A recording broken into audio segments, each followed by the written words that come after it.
Existe família perfeita, irmãos? Quando nós olhamos, talvez nós olhamos para alguém e falamos assim: a família do irmão ali é perfeita.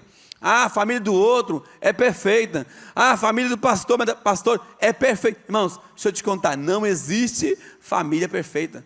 Família perfeita só existe em um lugar, naquelas propagandas de margarina, já viu? Que lá o marido levanta de manhã. O cara nem mau hálito tem. Ele levanta de manhã e pega a manteiga se deslizando e passa na torrada. E o menino vem sorrindo, sem chorar. Porque é só lá em casa que acontece, né, Wilson? Que o Tito, ele fala assim: quero leite. Você pega o leite e põe na caneca, essa aqui caneca que tem, na caneca da Atitude, que ela é preta por dentro. Aí você coloca aqui. Aí, sem que... o vizinho pensa, está matando a criança. Não é, só porque ele falou assim: eu queria caneca branca. E por conta disso ele arruma um desespero. Por conta disso ele começa a chorar. Por quê? Porque ele fala assim: eu queria caneca branca. E eu coloquei na caneca preta. Aí eu viro e falo assim: não, mas toma nessa mesmo, que caneca é tudo igual, não é verdade? Mas aí ele queria caneca branca. E por conta disso, às vezes, já levanta de manhã querendo a caneca branca. E a mulher, às vezes, nem sempre, eu não sei quantos maridos aqui fazem isso. Que você levanta, vai lá e passa a manteiga no pão. Amor, como que você gosta de torrada? Uma parte mais torrada e a outra mais branca, para ficar numa combinação perfeita, né? Que vem com suco de laranja, que arrancou lá espremido na hora.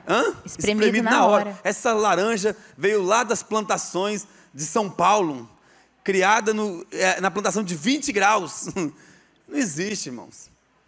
Às vezes nós levantamos correndo, todo mundo já desesperado, porque está atrasado para levar o filho para algum lugar. Mas é assim mesmo. Família perfeita não existe. Família feliz, sorrindo, existe, mas todo mundo tem problema. Todo mundo tem um problema. Mas na vida real, família perfeita, existem problemas, dificuldades, doenças. Todos nós passamos por isso. Todos nós passamos por dificuldade. Muitas famílias, em algum momento, já ficaram desempregados. O pai ou a mãe. Acontece. Estamos aqui nesse mundo. É o mundo real. O mundo perfeito seria talvez diferente, mas no mundo real, famílias ficam doentes. Famílias passam por dificuldades. E acontecem o tempo todo. O tempo todo nós enfrentamos isso. Enfrentamos doença. Adão e Eva tiveram problemas, e muitos. Quase um divórcio.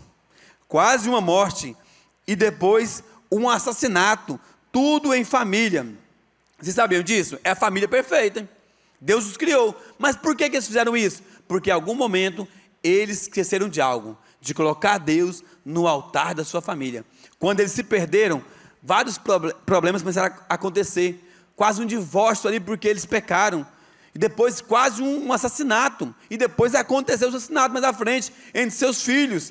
Tudo isso porque, por certo momento, se esqueceram completamente de estarem ao lado de Deus.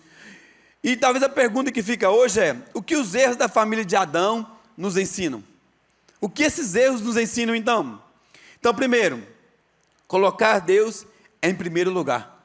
O primeiro erro que nós aprendemos com Adão a não cometer, com Adão e Eva, é: coloque Deus em primeiro lugar na sua família. Pastor, e a igreja? Deus em primeiro lugar na sua família. E o trabalho? Deus em primeiro lugar na sua família. Quando eu falo de igreja, eu falo de instituição, não do corpo de Cristo.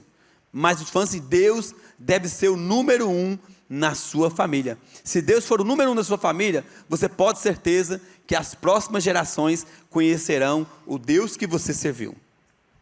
Quando a gente olha para Adão e Eva, a gente percebe um erro grave aqui. O primeiro erro de Adão e Eva foi de deixar Deus. Eles deixaram o Criador, eles se esqueceram do Criador. Quando você lê lá em Gênesis 3, o capítulo todo ele descreve a queda. O título do capítulo é A Queda, o relato da queda. E qual foi o principal motivo da queda do homem e da mulher? Eles se afastaram do Senhor. A palavra de Deus diz que todos os dias o Senhor vinha na viração do dia e ele andava sobre o jardim e ele conversava com Adão e Eva. Eles tinham um relacionamento. Mas naquele dia, naquele momento, Adão e Eva não estavam tendo um relacionamento com o Senhor. Eles estavam longe do Senhor e por isso eles ouviram a serpente. Eles estavam conversando com a serpente no momento que eles deveriam estar conversando com Deus. E nós, muitas vezes, como famílias, também cometemos o mesmo erro. E esse é o primeiro erro para a destruição da família perfeita que o Senhor sonhou para nós. Assim como o Senhor criou a família perfeita lá no Éden, o Senhor nos criou para termos famílias perfeitas.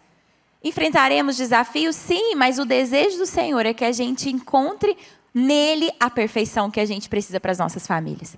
Mas o primeiro erro que muitas vezes nós cometemos é o erro de não colocar Deus em primeiro lugar, de nos afastarmos do Criador. E talvez você e eu que estamos aqui agora, talvez você que está aqui, cometeu esse erro de não colocar Deus em primeiro lugar na sua vida, de não colocar Deus em primeiro lugar na sua família. E de uma forma bem prática, você sabia que muitas vezes a gente faz isso e transmite isso para os nossos filhos? Como, por exemplo, escola não pode faltar de jeito nenhum. Não, é seu ensino. A única coisa que você vai levar para a sua vida é tudo que você aprende. Não pode faltar aula. Faltar culto? Ah, não tem problema. Está cansado da semana toda, da aula. Que problema tem faltar um culto no domingo? Quando nós fazemos isso, nós estamos colocando o quê em primeiro lugar? Não é Deus. Estamos mostrando que nós não valorizamos a Deus, que Deus não tem maior valor até do que a escola secular. George Barna, que é um grande estudioso e pesquisador de muitas igrejas, nos Estados Unidos principalmente, ele chegou a uma conclusão. Ele disse que muitas vezes nós falhamos com a próxima geração porque nós consideramos o desenvolvimento espiritual das crianças, dos nossos filhos, algo de valor agregado.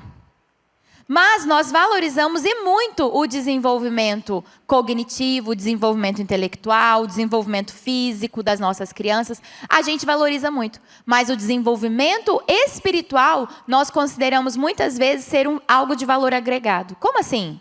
Se tiver, legal. Se não tiver, não tem problema. Você diria para o seu filho que se o seu filho tiver 10 anos de idade e ainda não saber ler, imagine que ele tem um desenvolvimento cognitivo considerado típico pelos estudiosos, enfim.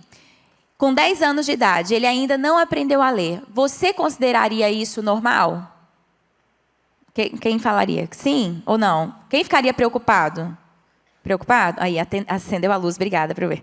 Ficaria preocupado, não é mesmo? Peraí, 10 anos? Normalmente eles aprendem a ler com 5, 6 anos, até 7 anos tem que estar alfabetizado. Opa, 10 anos não? A gente considera preocupante, não é mesmo?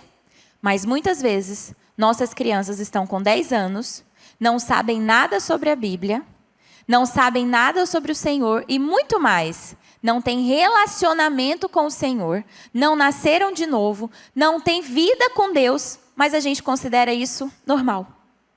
Porque consideramos o desenvolvimento espiritual algo de valor agregado.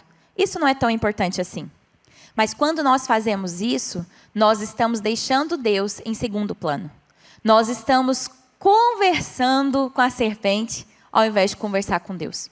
Porque o fato é, nós temos um tempo, 24 horas por dia.